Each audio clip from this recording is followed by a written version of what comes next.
tonight. Now that we're actually on is eating here on the house festivities, we are about to showcase the greatness of Nueva Era as a first-class municipality. And hindi tayo malagrafi ako, kaya tayo matangan, kaya rambakan, itinadaeg, kaya hinasarili, hinasirip, hinasantak, nagiging at tutubo, ito dahil tinaytoy, nadaeg, na ini. So, are you ready guys to meet our candidate?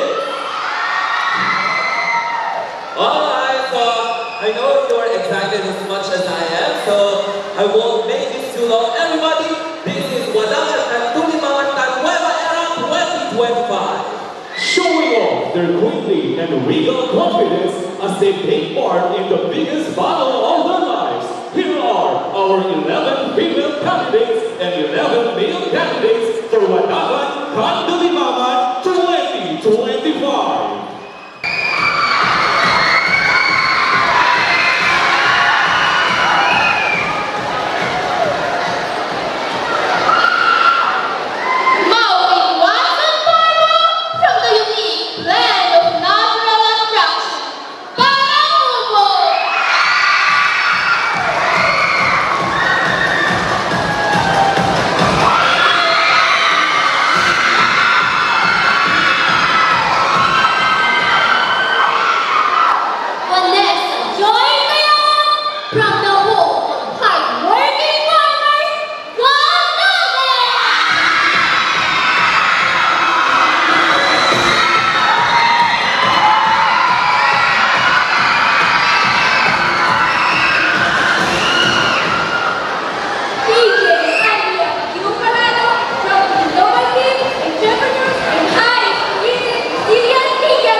Melvin Herbosala, proudly representing the barangay known for the production of karatay, Barangay Nakiyan!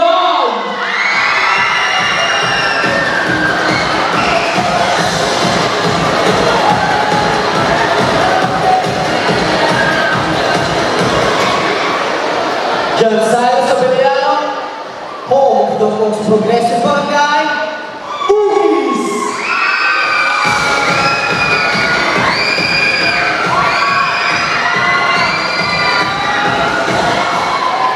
Nabungis sa nabil na amin, Jack Ronel Barbosa Maglay, from the home where the echoes of tradition meet the promise of tomorrow, Barangay Santo Niño!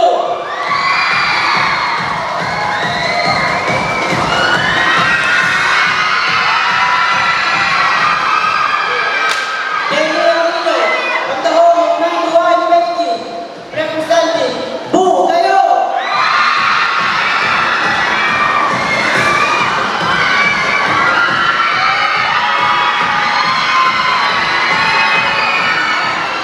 Angelo Guerre Campanaro, where camaraderie and togetherness creates a thriving community. Barigyo!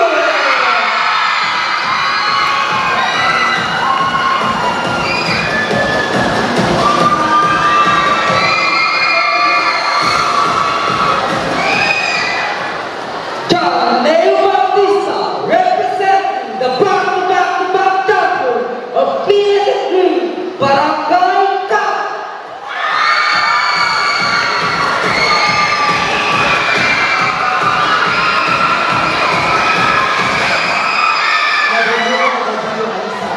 I am Art Christopher Pachina, embodying the spirit and origination of the artistic